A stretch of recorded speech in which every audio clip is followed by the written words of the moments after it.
Tonight, the sale looms. Local leaders react to the news that Arium is said to be snapped up by a Korean steel giant. And a Telstra outage leaves a community cut off from phone and internet services. This is Southern Cross News with Tim Hatfield. Good evening. It's taken 14 months, but Arium has a favoured suitor, with Korea's POSCO Steel being named as Quartermentha's preferred bidder for the troubled steelmaker. The two companies will now work with the federal and state governments to develop a package that will sell the company and keep the Whyalla operations open. Our John Hunt has been covering this story for us since the get-go. He joins us now. John, what's the mood like in the city?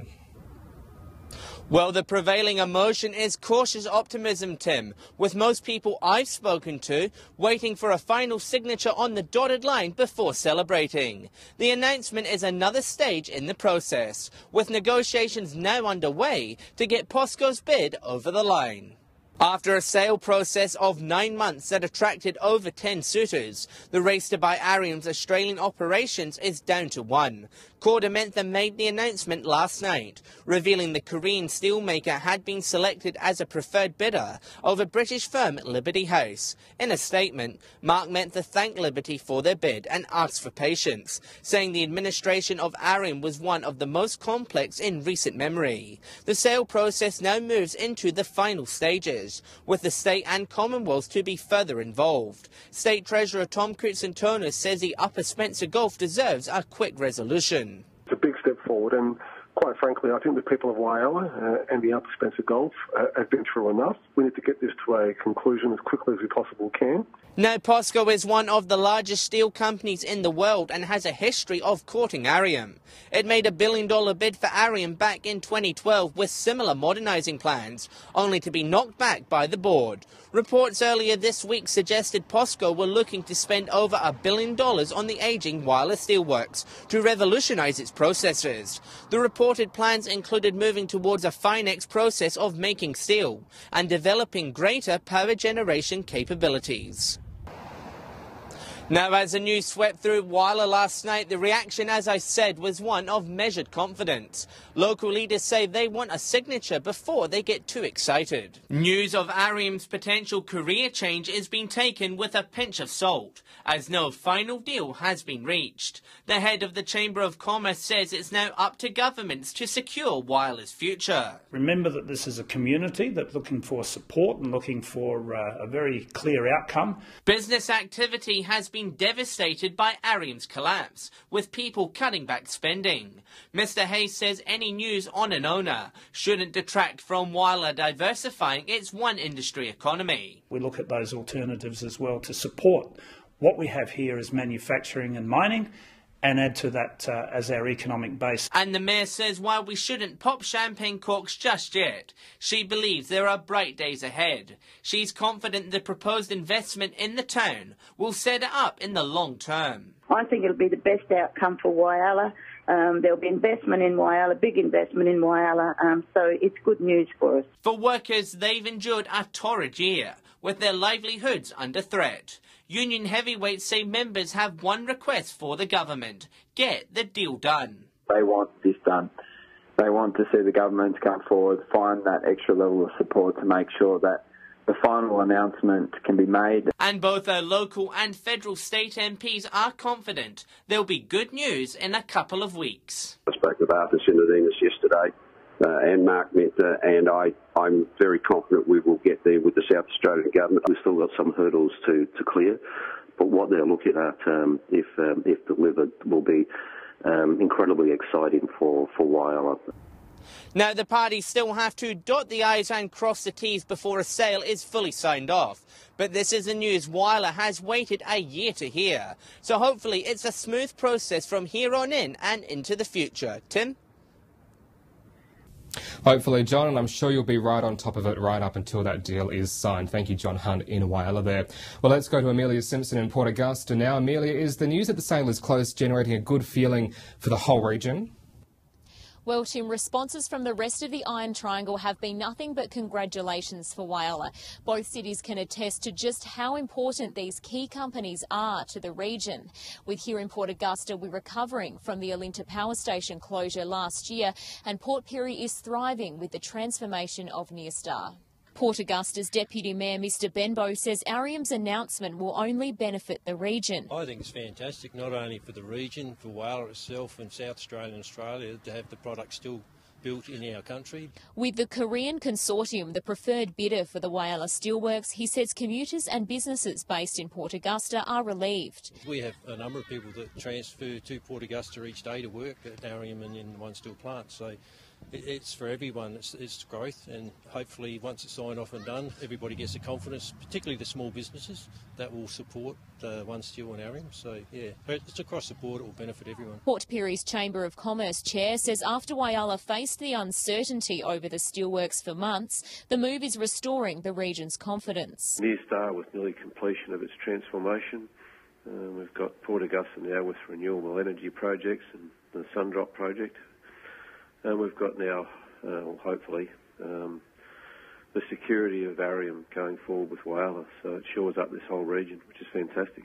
So, Tim, feedback from those in both cities say that confidence will build not only from inside the Iron Triangle, but those looking to invest into the region. With the steelworks sale still unconfirmed and in its early stages, the rest of the region will be holding their breath right alongside Whyalla. I'm sure it will be. Thanks, Amelia. Amelia Simpson in Port Augusta there. Will stay with us after the break. The rest of tonight's local news, including a Telstra outage, leaves a community cut off from phone services. The details ahead.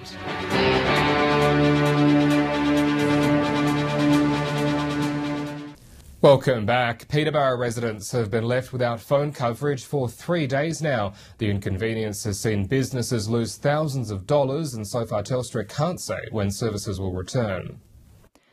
The ongoing issue has seen some residents lose all internet, landline and FPOS connections for up to 16 days with the introduction of the NBN. And now residents of Peterborough have no service on their mobile phones. And now we've lost mobile. This is the third day.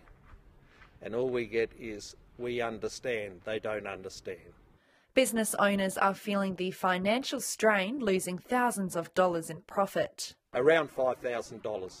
And the local taxi company has also been hit hard with a loss of business as people are unable to call them. They rely on the routine of regular commuters to earn them their wage. Telstra has blamed the outage on a site failure with the 4G and 3G towers. Unfortunately, they haven't confirmed how long the outage will last. Southern Cross was told the medical alert system has also been affected. Elderly residents unable to answer their routine phone call checkups have consequently had ambulances sent to their homes to check on them. Telstra has suggested people who are connected to their network should try and reset their network settings. Cold comfort for locals. Just fix it so we can do our business. Rachel Nell, Southern Cross News. A truck with a trailer full of hay caught fire yesterday along the Wilkins Highway near Jamestown. Police received the call just before 2 p.m. that a truck carrying hay was on fire and pulled over on the side of the highway at the Jamestown-wide Yukawi Road. All nearby roads and intersections were closed, including the Coburn Road, which leads in and out of Jamestown. The fire isn't believed to be suspicious, and a mechanical fault is being blamed to have sparked the blaze. Country Fire Service attended the scene and put out the fire, but not before the inferno caused around $100,000 damage to the truck. The state government will invest $8 million in a new strategy to tackle the scourge of ice over the next 4 years. The Stop the Hurt campaign will focus on counselling and education while boosting drug testing capabilities in regional areas. It's the scourge on society that has shocking impacts in regional towns. The drug ice is reaching pandemic levels, and it's felt right here on the Eyre Peninsula. It is really deeply devastating. It's devastating for the individuals that are impacted, really devastating for their families, but also for frontline workers in the community. The state government no longer willing to sit back, injecting $8 million into a 4-year program aimed at reducing supply, increasing treatment, providing support and educating the community. We need to do as much as we can as a state government to ensure that we're stopping the flow of ice and trying to mitigate the amount of hurt that is happening in communities as we speak. The government's four-pronged approach comes after a push from the regions and will see family support and education offered at grassroots levels. Having young people make good choices early on in their life when it comes to drug consumption can make a big difference in preventing an addiction occurring later down the track. The strategy will also allocate $3 million to 15 regional rehab beds, making it easier for recovering addicts to seek local treatment. They're talking about regional support and rehabilitation options based in the community, which will be fantastic and really needed. The boost comes on the back of recent forums held across the region. Jason Kemp, Southern Cross News. Well, after being closed for 3 years, the cafe on the top of Broken Hill's line of load will soon be reopened. New licensees have taken over the venue and say the cafe won't only be open during the day. Sitting atop of Broken Hill's line of load, the Earth Cafe has not opened its doors since 2014. But that'll soon change with new licensees taking control. Yeah, well, no matter what time of day or night you come up here, there are always tourists and banging on the doors and things like that, like just wondering why it's not open. So, yeah, I think it's really important to have it open. It's in the centre of our town. Miss Hickey, along with her fiancé and her father, are the 3 new licence holders for the cafe. And they have grand plans to reinvigorate the unique building. Every day, 9 till 5, we'll have cakes, coffee, and kind of easy, light cafe foods available. Things that are family-friendly and affordable. The rejuvenated cafe, which boasts some of the best views in town, won't just be open during the day. Locals and tourists will get the chance to see the city at night, with the cafe moonlighting as a tapas bar in the evenings. We want to have an extensive wine menu and have a nice wine bar for people to relax after work and things like that, with a tapas option. Plenty of work will be done over the next 2 months before the Earth Cafe is back up and running.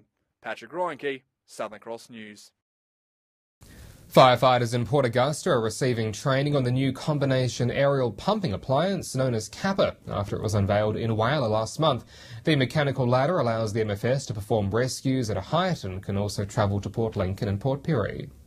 London's apartment fire tragedy is only reminding the region of the importance of our firefighters, and last night Whyalla's new Kappa truck visited Port Augusta's old hospital building for training. The MFS Far North commander says local crews need to be familiar with the machine. So this is the first time that the Port Augusta crew have had exposure to our new Kappa appliance. I'm hoping that this will be a regular occurrence. Kappa can be set up in just minutes. So that gives him maximum visibility and the ability to get to tight spaces. The maximum working height of this machine is 20 metres, so it will go above this building here, and the ability to rescue people from heights and fight fires from above as well. And the region has already been in need of the machine.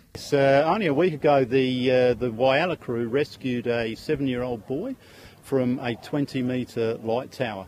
So already, although it's only been in the region for 1 month, it already has a use.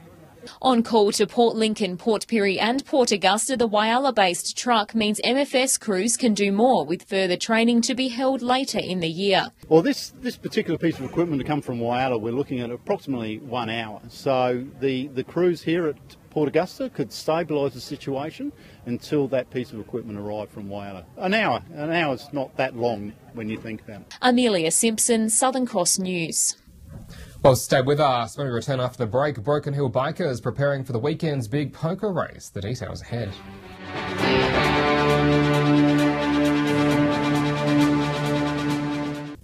Welcome back. Adelaide University students involved in the rural medical program are undergoing a Mid-North workshop in Port Pirie this week. The workshop involves simulations using advanced medical dummies that represent real-life medical emergencies.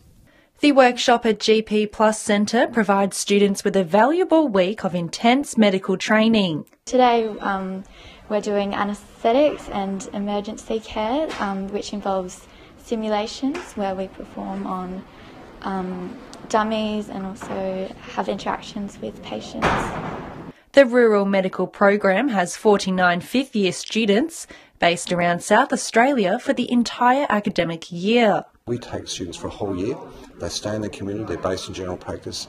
They learn partly with specialists, partly with GPs, partly in the community. I guess that's what's particularly good about this week, where we can all come together and consolidate what we've learnt in our different areas of medicine.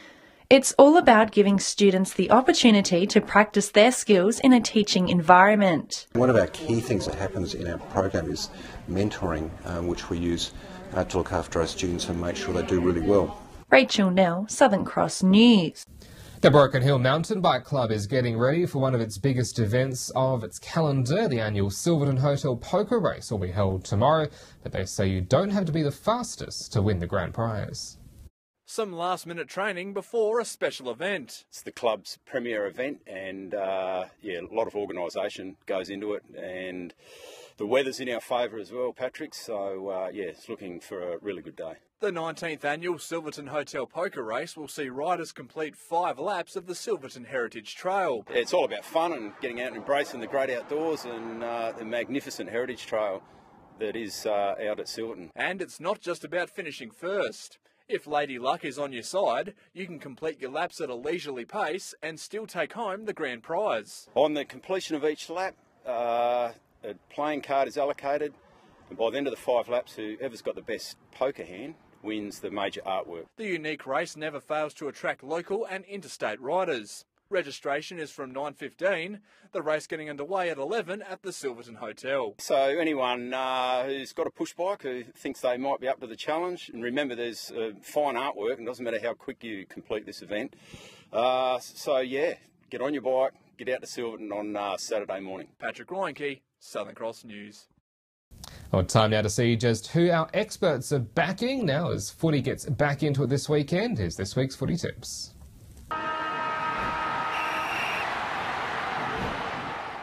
SGL action returns after last week's combined match, which saw a full-strength SGL side 179-point winners over a disappointing Whyalla. This Saturday starts with Central and South at Port Augusta's Central Oval. South have been a bit hot and cold this year, but should be too strong for Central. I'm tipping South. In Port Pirie on Saturday, it's the Lions hosting West at Port Oval. The Lions had a big win over Port back in round 6 and will be looking to get their season back on track. West, with just the one loss this year, looks strong and will be looking for a repeat of their round 2 clash with the Lions, which saw West come away with a 30-point win. I'm tipping the Lions. On Sunday in Pirie, it's top of the table Solly taking on Port. After a promising start to the season, Port have fallen away, losing the last 3 matches. Solly were dominant the last time these two met, back in round 2, winning that game by 12 goals. I'm tipping the Cats. Almost at the halfway stage, so some big games coming up this weekend. First up at Bennett Oval, Central Whyalla versus West Whyalla. Central's currently in the top 4. They're looking good, but they take on a West team that haven't lost a game in almost a season and a half, so the Dragons surely have to start favourites here. Saturday's other game at Memorial Oval, Waroona Bay versus South Whyalla. South are stuck on the bottom of the ladder. The Bays are going nicely. They're currently in the top 4, and I expect them to keep winning. And finally, on Sunday at Bennett Oval, it's Rapina versus North Whyalla. Roos are going okay. They do need to get their skates on if they want to make the finals this year, but they take on a North team that is clearly a cut above everyone else bar West, so Magpies will have a comfortable win. Welcome to Port Lincoln Footy Tips. First of all, I'd like to congratulate all teams for playing in the Mortlock Shield, especially Lincoln City for taking it out. We kick off round 6 at Poole Oval, where Tasmans are taking on Bostons. If Tasmans get a win here, they move into the 4. And to be honest, they're playing great footy, and I think they're going to win this one by 5 goals. In the next game, we've got Mallee Park heading to Ravendale to take on Lincoln South. Last time these two teams met, Mallee Park won this one by a huge margin. I'm tipping much the same, Mallee Park to win this one comfortably. In the last game, we have Waybacks heading out to Wangari to take on Marble Range. Marble Range have a few players out, and Waybacks have been playing some really good football. I wouldn't be surprised if Waybacks get an upset here, but it's hard not to tip Marble Range at their home ground. I'm tipping them by under 2 goals. Round 9 in Broken Hill football this week sees the end of the split round. South playing North at the Jubilee Oval in what will be an absolute cracker. North have a new list this week, playing 1 game in Anthony Koutafidis, which will certainly be a draw card for the crowd. It will be a great game. South will be on the up. They look like they've got a good list of players, but I reckon it'll be the Northies in just a small margin.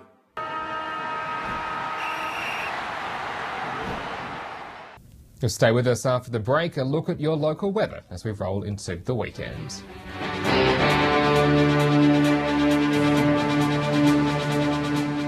Welcome back to the weather now, and first tonight's weather photos snapped by Nicole Wright of Calypso Star Charters in Port Lincoln. A lovely sunrise there. If you have a weather photo to share, you can email it into us. Overcast today with a few sprinkles of showers about, 17 for Port Augusta and Whyalla, the same for Port Pirie, Port Lincoln 19 and a cloudy 20 in Broken Hill. On the national satellite, that cloud cover is moving easterly with a high now over Victoria. Out on the Gulf waters, the winds to 10 knots and southwesterly, seas below a metre and also southerly. Sunrise is at 23 past 7. So tomorrow most parts are set to be fairly fine. 19 the top again in Port Augusta, Whyalla and Port Pirie. Port Lincoln showers on 19, Broken Hill fine on 17. And Sunday also looking good, 19 for Port Lincoln, the same on Monday, 18 in Cleve, Woodner on 20. Whyalla with a fine 18 both Sunday and Monday, Port Augusta 19 both days, and 18 to wrap up the weekend in Kadina. Port Pirie with sunny skies, 18 for Sunday, then 19 into next week. Clare cooler on 15 for Sunday, Broken Hill looking fine on 17 for the next few days. And that is the local news for this Friday evening and for the week. We'll see you back here on Monday night from 6:30. Until then, I'm Tim Hatfield from the team here at Southern Cross News. Enjoy your evening. Have a great weekend as well. Good night.